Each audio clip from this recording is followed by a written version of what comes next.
Anladım, anladım o anda. Çünkü sen bunun değilsin farkında.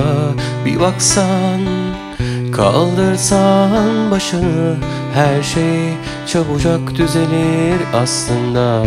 Anlattım asırlık meşeye, söyle ne zaman dönüşür çiçeğe. Somurtup kaldı öylece, solduk bence. Bu değil bu, bize kalan sonunu gördüm, baki olan. Bir hayal kurdum, kendini koydum, baktım ben yoktum. Bu değil bu, bize kalan sonunu gördüm, baki olan. Bir hayal kurdum, kendini koydum, baktım ben yoktum.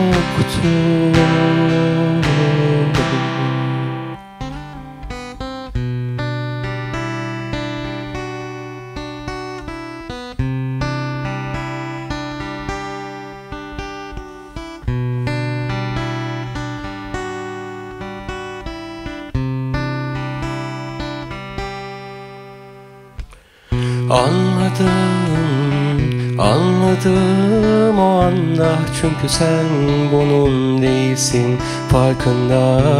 Bir baksan, kaldırsan başını, her şey çabucak düzelir aslında.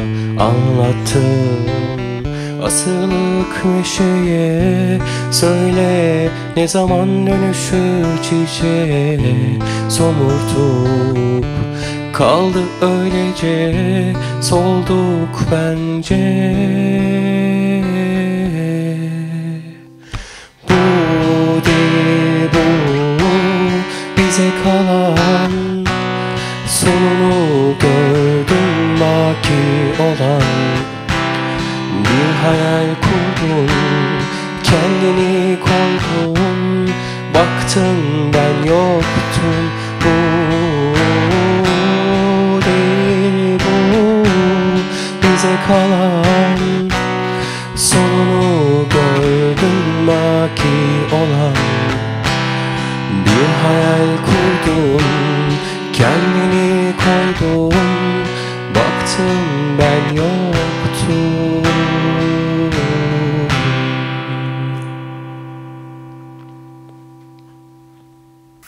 Yalnızlık aslında kimsenin olmama halidir.